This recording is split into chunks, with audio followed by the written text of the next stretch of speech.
আসসালামু আলাইকুম সুপ্রিয় দর্শক মণ্ডলী। ফ্যাশন শো, আপনারা জানেন পৃথিবীর বিভিন্ন দেশের বিভিন্ন শহরগুলোতে ফ্যাশন শো হয়। এমনকি অ্যারাবিয়ান কোনো কোনো দেশেও অ্যারাবিয়ান কালচারের ফ্যাশন শো শুরু হয়েছে। আমাদের বাংলাদেশ মুসলিম দেশ, এদেশের রাষ্ট্রধর্ম ইসলাম আমরা বলে থাকি। এদেশেও আমাদের রাজধানী ঢাকা শহর সহ চিটাগং শহরের বিভিন্ন জায়গায় ফ্যাশন শো হয়। সম্প্রতি ঢাকার তেজগাঁয়ে কোনো একটা হলে একটি ফ্যাশন শো হয়েছে। সেখানে টেলিভিশনের একজন নাট্যশিল্পী এবং তাকে মডেলও বলা হয়ে থাকে, সে মডেল শিল্পী, সে ফ্যাশন শোতে অংশগ্রহণ করেছে এবং সেটা ভাইরাল হয়েছে। এটা বাংলাদেশের দিল্লিপন্থী যে মিডিয়াটা কাজ করে, প্রথম আলোতে সেটা নিয়ে একটা বড় রিপোর্টও হয়েছে, সেটা আমি কিছুক্ষণ আগে পড়লাম। তো ফ্যাশন শো আমাদের ঢাকাতে বিভিন্ন সময়ে হয়। ঢাকার যমুনা ফিউচার পার্ক নামে যে শপিং মলটা রয়েছে সেখানেও হয়, 5 স্টার হোটেলগুলো রয়েছে সেখানে হয়, 4 স্টার হোটেলগুলো রয়েছে, বিভিন্ন জায়গায় বিভিন্ন হলে এই ফ্যাশন শোগুলো অনুষ্ঠিত হয়।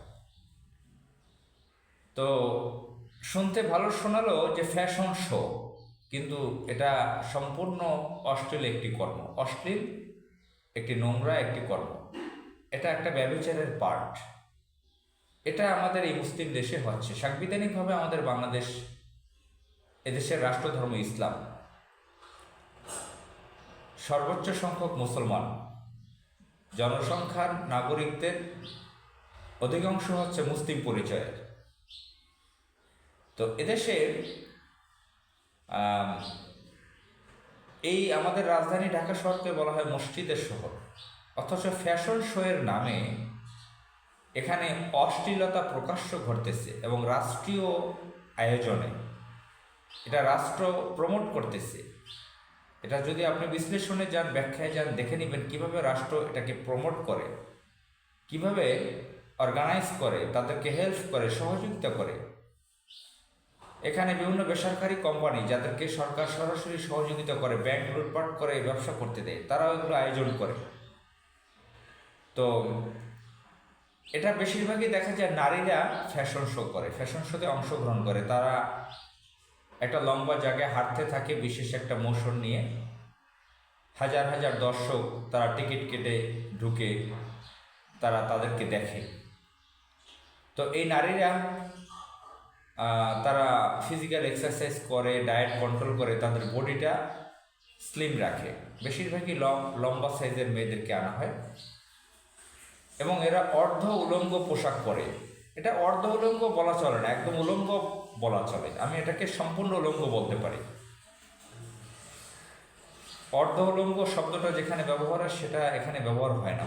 একদম সম্পূর্ণ উলঙ্গ এবং চরম অশ্লীল ভঙ্গি, অশ্লীল পোশাক। এই পোশাকের সাথে মুসলিম বিশ্বের মুসলমানদের তো কোনো সম্পর্ক ন্যূনতম নেই।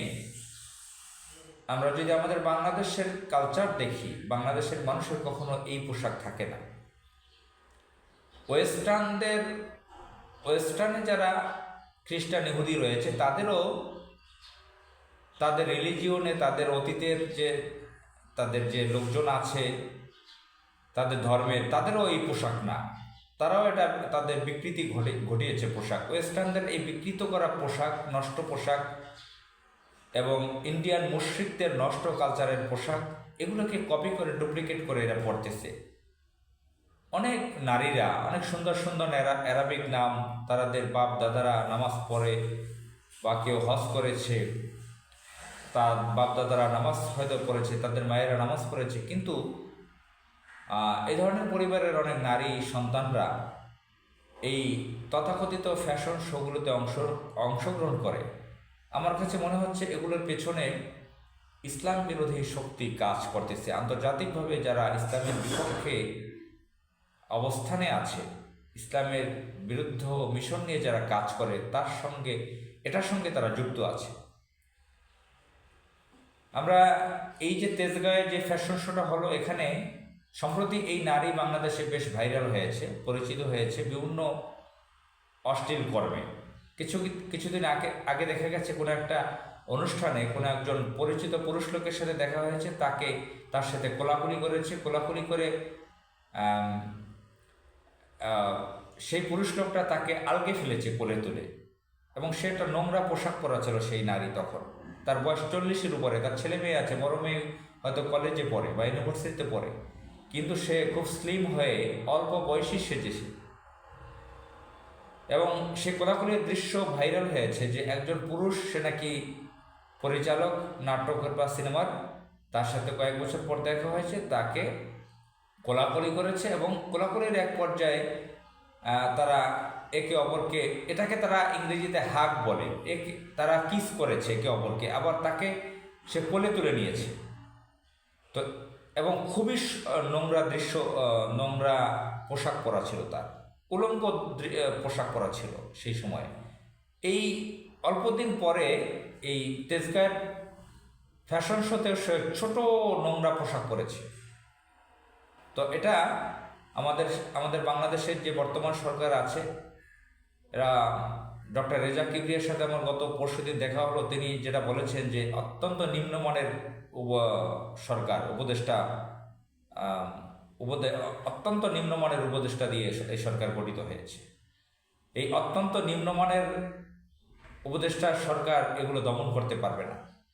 আমরা চাই ভালো একটি সরকার এসে এই অশ্লীলতা, বেহায়াপনা, এই হারামিপানা, এই ব্যভিচার থেকে বাংলাদেশের মানুষকে মুক্ত করুক। আসসালামু আলাইকুম।